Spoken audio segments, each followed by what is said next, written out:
भाइयों और बहनों, आजकल जब मैं कहता हूं कि 10 साल में जो किया वो तो ट्रेलर है, ट्रेलर।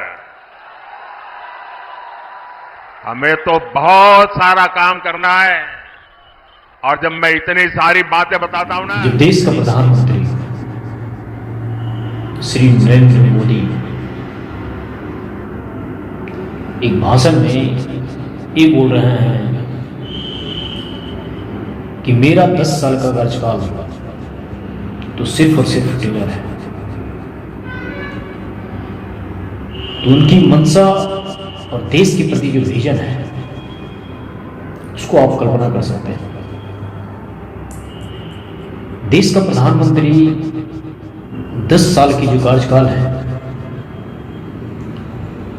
उसको ट्रेलर के रूप में देख रहे हैं, तो आप समझ सकते हैं कि देश का प्रधानमंत्री आने वाले देश का भविष्य को किस दिशा में और कितने सालों के लिए विजन को देखा होगा। वर्षों बाद भारत को एक ऐसा प्रधान सेवक मिला है जो 10 साल का ट्रेलर देखा था।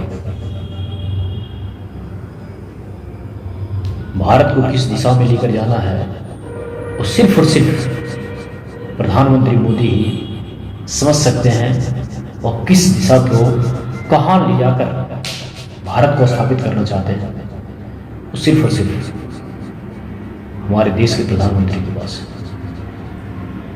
अब देखना है कि 2024 का चुनाव भारत की दिशा कहां तक पहुंचाता है। क्या 10 साल का ट्रेलर भारतवासियों को किस दिशा में और किस प्रकार से आगे लेकर जाता है, वह भारत की नागरिकों के प्रधानमंत्री का जो विश्वास है उसको कितना सत्य होता है। दूसरी बात है कि देश का प्रधानमंत्री बोल रहे हैं कि इस बार बड़े फैसलों के साथ देश जो है अलग दिशा में जाने वाला है, तो आप इस बात को भी भली भांति समझ सकते हैं कि देश का प्रधानमंत्री 400 पार का नारा क्यों और किस लिए किया हो, इस बात को आप भली भांति समझ सकते हैं। क्योंकि देश के संविधान में बड़ा बदलाव होने वाला है, और वो बदलाव सिर्फ और सिर्फ हमारे हिंदू भाइयों के लिए। भारत की जो हिंदू राष्ट्र की कल्पना हमारे देशवासियों ने देखा है, और जो आने वाले जनरेशन में हमारे भारत के अखंड होने की बात जो की जा रही है, वो इसी 400 पार के बाद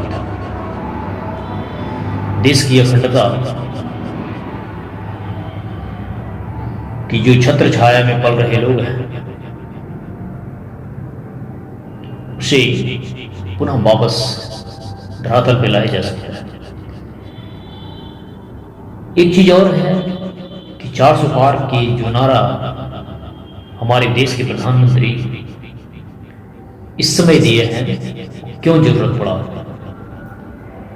आपको याद होगा कि कांग्रेस की सरकार में भी 400 पार करने वाली पार्टियां जो था,